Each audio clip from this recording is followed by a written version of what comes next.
우리 함께 볼 하나님 말씀은 베드로전서 2장 18절에서 25절까지 말씀입니다.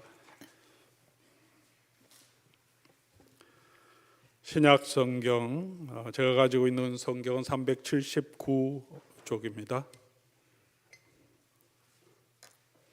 베드로전서 2장 18절에서 25절까지 말씀입니다.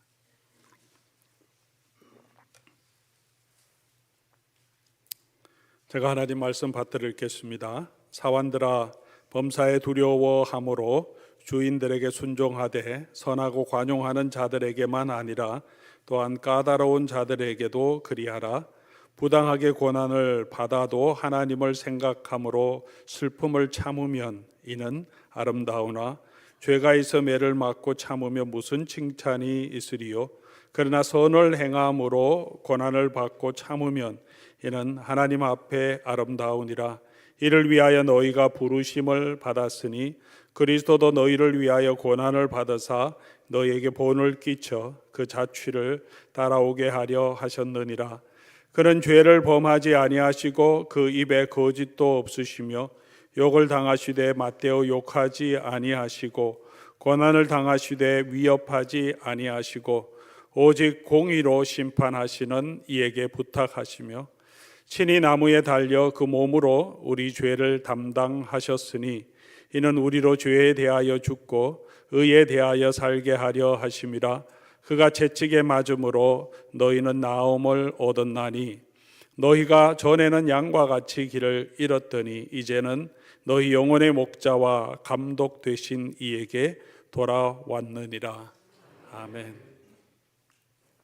사랑하는 교우 여러분, 우리가 지금 고난주간을 지나고 있습니다. 예수님이 순환당하신 것을 기억하며 지내는 기간이고 또 특별 새벽기도회 말씀을 통하여서 예수님께서 십자가에서 당하신 그 고난을 요한의 이야기를 통하여서 묵상해 오고 있습니다. 예수님의 고난을 생각할 때 우리가 가장 먼저 생각하는 것, 가장 중요하게 생각하는 것은 예수님의 십자가의 고난이 우리를 대신한 고난이라는 것입니다. 이것이 성경이 말하는 가장 중요한 우리 기독교의 구원의 도리, 구원론의 핵심 사상입니다. 신학적으로는 이것을 여러분도 잘 아시겠지만 대속이라고 말합니다. 영어로는 vicarious 또는 substitutionary atonement 그렇게 표현합니다.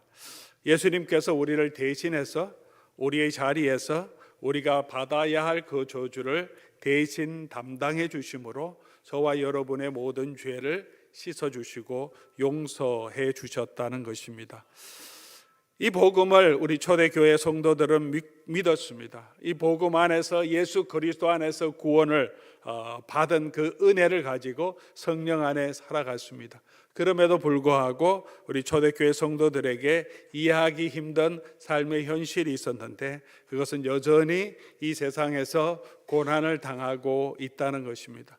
예수 그리스도께서 우리의 모든 고난을 다 짊어지셨고 우리 어제 새벽에도 말씀을 통해서 보았지만 다 이루었다 하시고 paid in all, 모든 것 다 갚아주시고 우리 이제 승리했다고 하시고 성령을 우리에게 주셨다고 하시는데 우리가 이 세상에서는 그 예수 그리스도를 믿음으로도 계속해서 고난 가운데 살아가고 있다는 것입니다.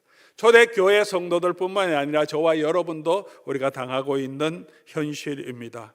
그런 고난을 여전히 당하고 있는 성도들에게 베드로는 우리가 당하는 고난의 의미를 예수 그리스도의 고난과 연관하여 설명하며 그들을 격려하고 있는 내용이 오늘 본문의 내용입니다. 예수님이 우리의 구원을 대신 담당해 주셔서 우리의 구원을 다 이루어 주셨는데도 불구하고 우리가 계속해서 고난을 당하고 있는 이유는 무엇입니까? 첫 번째로는 우리가 여전히 이 세상에 살아가고 있기 때문에 그렇습니다. 베드로전서 1장 6절 말씀을 보면 그러므로 너희가 이제 여러 가지 시험으로 말미암아 잠깐 근심하게 되지 않을 수 없으나 그러므로 너희가 이제라는 단어를 씁니다. 잠깐이라는 이런 시제, 이 시간을 사용하는 부사를 사용하며 표현합니다. 지금은, 이제는 잠깐 동안, 지금 있는 기간 동안에는 우리에게 여러 가지 고난이 여전히 있다라고 말합니다. 로마서 8장 18절에도 사도 바울이 같은 맥락에서 말씀합니다. 생각하건대 현재의 고난은 장차 올 영광과 비교할 수 없다. 현재 우리가 살아가고 있는 이 시대와 그리고 장차 올 시대를 구분해서 설명합니다. 우리가 이 현재 이 시대에 살아가고 있기 때문에, 여전히 죄의 영향력 아래에 있는 이 시대에 우리가 있기 때문에 현재는 우리에게 고난도 있고 박해도 있다는 것입니다. 그러나 이 시대가 계속 이어지는 것이 아니라 잠깐이고 장차 올 영광스러운 세계가 있다라고 말합니다.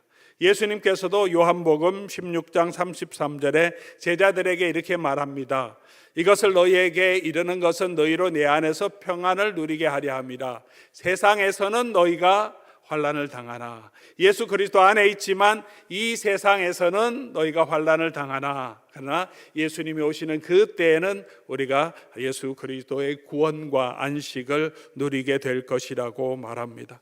지금 우리가 살아가고 있는 이 시대는 여전히 죄의 영향력 아래에 있는 시대이기 때문에 이 모든 피조 세계도 그 죄의 영향력 아래에 있어서 우리가 수고해야 먹을 수 있습니다. 사람과 사람의 관계도 손상이 되어서, 부부 관계도 또 우리 모든 사람도 서로 경쟁하고 또 서로 더 가지기 위해서 전쟁도 계속 이어지는 시대입니다. 지금 우리가 살고 있는 이 시대에는 여전히 악한 영들이, 우리의 원수 마귀가 우리를 넘어지게 하려고 우리를 공격하고 유혹하는 시대입니다.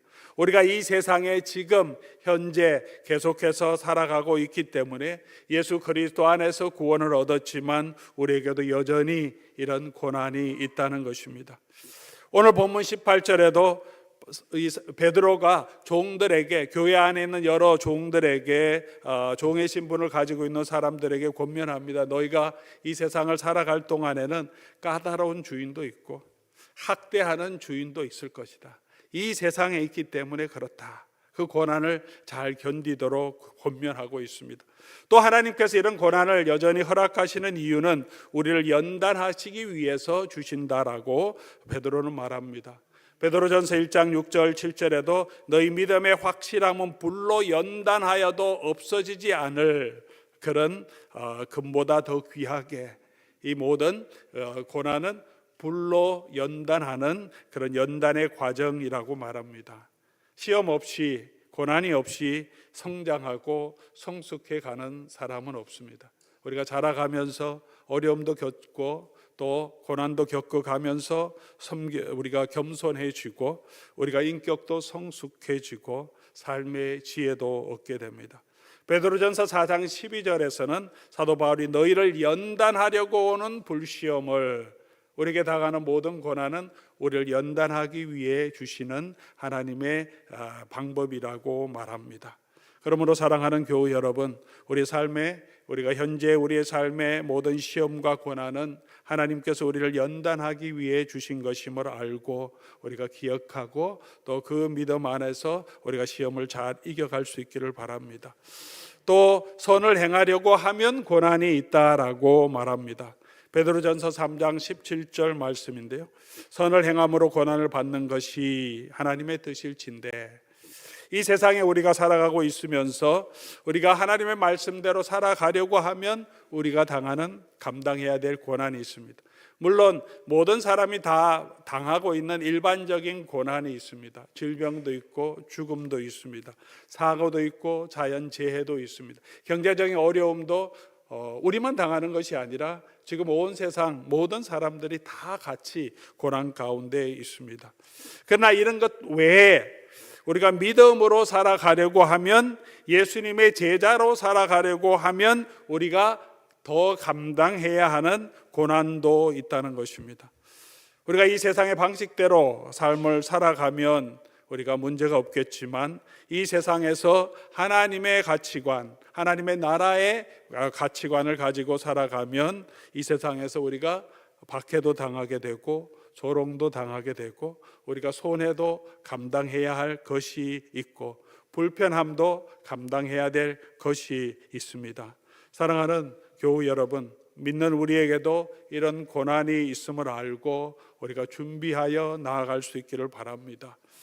오늘 그래서 사도 베드로는 고난 가운데 여전히 있는 성도들이 어떻게 해야 하는지를 우리에게 설명해 주고 있습니다. 오늘 본문의 핵심 내용은 2장 21절 말씀이죠. 이를 위하여 너희가 부르심을 받았으니 그리스도도 너희를 위하여 고난을 받으사 너희에게 본을 끼쳐 그 자취를 따라오게 하려 하셨느니라. 예수님의 고난은 우리의 모든 고난을 대신해서 우리를 구원하기 위해서 십자가를 지셨습니다. 동일하게 예수님의 고난은 우리가 이 땅에서 고난 당할 때 우리가 어떻게 그 고난을 견뎌야 할지 삶의 방법, 그 고난을 견디는 그런 길을 우리에게 보여주는 모델이 된다라고 베드로는 말하고 있습니다. 예수님의 고난이 가지고 있는 이중적인 의미이죠. 예수님이 우리의 모든 죄를 대신 감당해 주심으로 우리가 그 고난에서 우리가 예수 그리스도 안에서 하나님의 자녀가 되는 은혜를 얻은 것과 동시에 예수님이 고난 당하시면서 하신 그 걸음을 통하여서 우리가 이 땅에서 고난 당할 때 어떻게 고난을 이겨야 할지 예수님의 모습을 통해서 배우고 그 발자취를 따르게 하시려고 예수님께서 이런 고난을 당하셨다. 다시 말하면 우리가 어떻게 고난을 이겨야 하는가 할 때 우리가 고난을 묵상하면서 예수님이 하신 그 방법을 보는 것입니다. 사랑하는 교우 여러분, 저와 여러분이 시험을 당하거나 또는 어려움을 당하거나 믿음으로 걸어가려고 할 때 당하는 여러 가지 어려움이 있다면 예수 그리스도의 십자가를 보고 고난당하신 예수님은 어떻게 견디셨는지 예수님을 깊게 묵상하며 예수님의 지혜를 배울 수 있기를 바랍니다. 예수님은 어떻게 이 고난을 견디셨습니까? 고난을 당할 때 예수님은 어떤 자세를 가지고 있었습니까? 오늘 본문에서 사도 바울은 그 이야기를 설명하고 있습니다. 종들이 자기 잘못하지 않았는데도 막 부주인에게 괴로움을 당하고 학대를 당하고 그런 박해를 당하고 있는 종들을 권면하면서 예수 그리스도의 모습을 보고 너희가 이런 고난을 이겨가라, 이 세상의 부당함을 이겨가라, 그걸 설명하면서 베드로가 하시는 말씀입니다.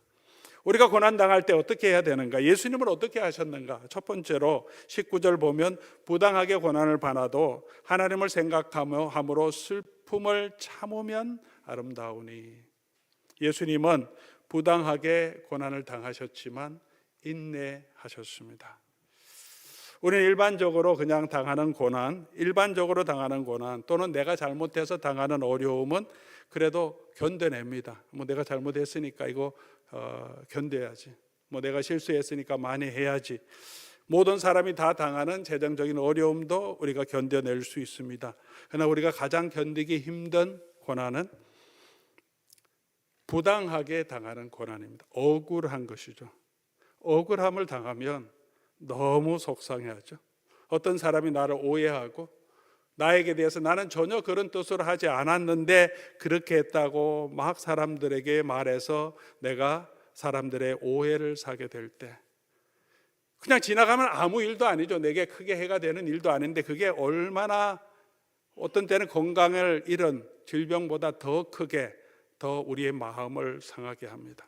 억울한 것, 그것은 우리가 잘 견디기 힘듭니다. 아이들도 뭐 웬만한 어려움은 같이 견딜 수 있지만 자기가 억울하면, 자기 잘못 안 했는데도 부모님한테 야단을 맞거나 오해를 사면 막 속상해서 울고 불고 합니다. 우리가 이 땅을 살아가는 동안에 억울한 일을 당할 때가 참 많습니다. 속상할 일을 당할 때가 많습니다.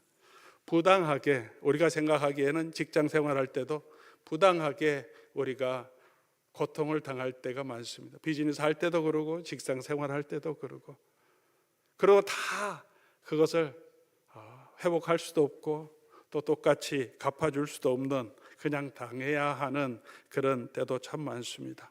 그럴 때 우리가 어떻게 해야 하는가? 예수님을 바라보라고 말하고 있습니다. 예수님은 그런 고난을 참으셨습니다.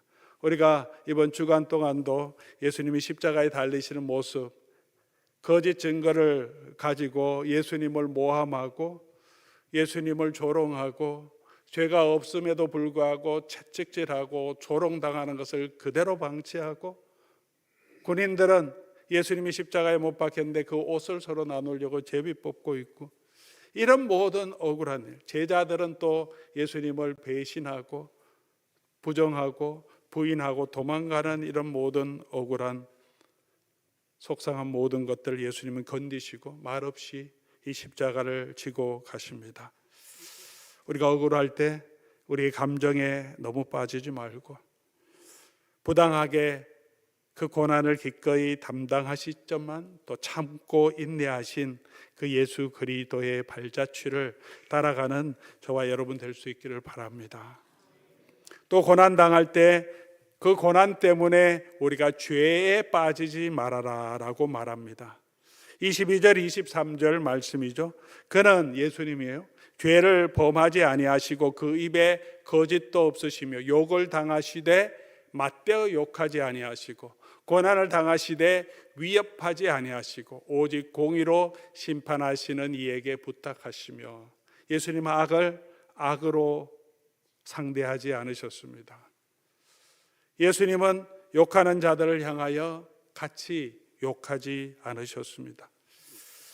우리도 고난 가운데 있으면, 억울한 일을 당하면 그대로 갚아주고 싶은 마음이 있어서 그 미움과 그 증오가 때로는 우리로 하여금 죄에 빠지게 할 때가 많이 있습니다.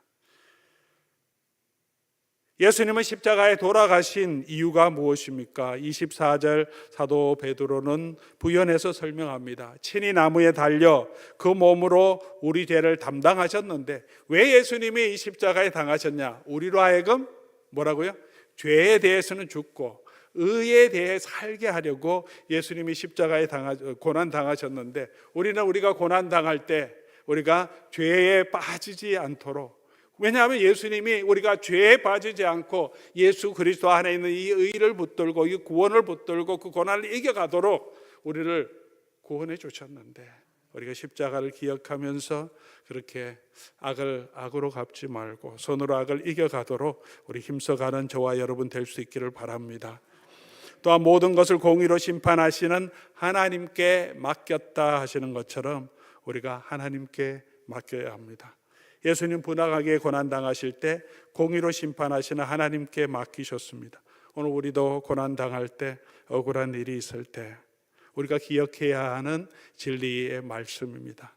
우리는 공의로 심판하시는 하나님을 믿습니다. 하나님께서는 반드시 모든 불의를 심판하시고 또 하나님께서는 모든 선한 것들을 갚아주시는 하나님이십니다. 우리가 부활을 믿는다는 것은 하나님의 최종적인 승리를 믿고 하나님의 최종적인 심판을 믿는다는 것입니다. 우리가 이 믿음 위에 흔들리지 않게 서가는 저와 여러분 될 수 있기를 바랍니다. 왜 우리가 고난을 당할 때 주님을 바라보고 주님의 발자취를 따라가도록 주님이 하신 것을 배워야 합니까? 베드로는 이것을 아름다운 일이다 이렇게 표현합니다. 19절에도 부당하게 고난을 받아도 하나님을 생각함으로 슬픔을 참으면 이게 아름다운 일이다. 20절에도 죄가 있어 매를 맞고 참으면 무슨 칭찬이 있으리요, 그러나 선을 행하면서 고난을 받았고 그리고 참으면 이는 하나님 앞에서 아름다운 일이다.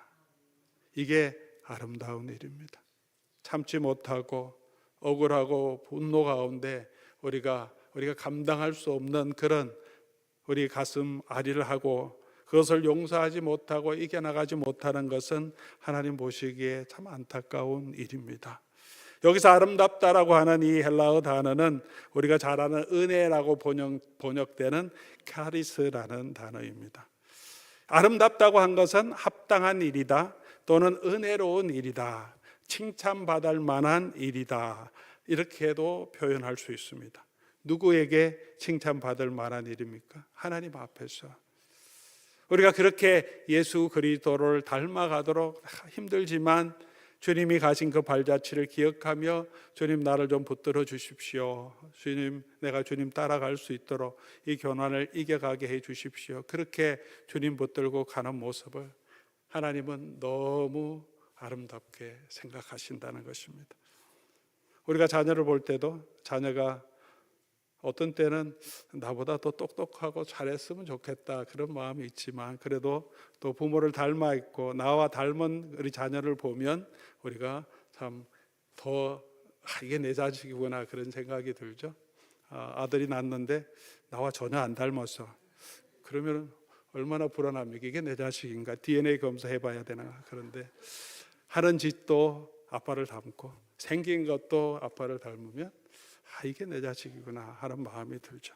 우리가 하는 일이 예수님을 닮고 우리의 모습도 예수님을 닮아간다면, 우리가 완전하지 못하더라도 하나님은 너무 아름답게 저와 여러분을 보신다라고 말합니다. 하나님께만 아니라 성도들에게도 참 아름다운 일입니다.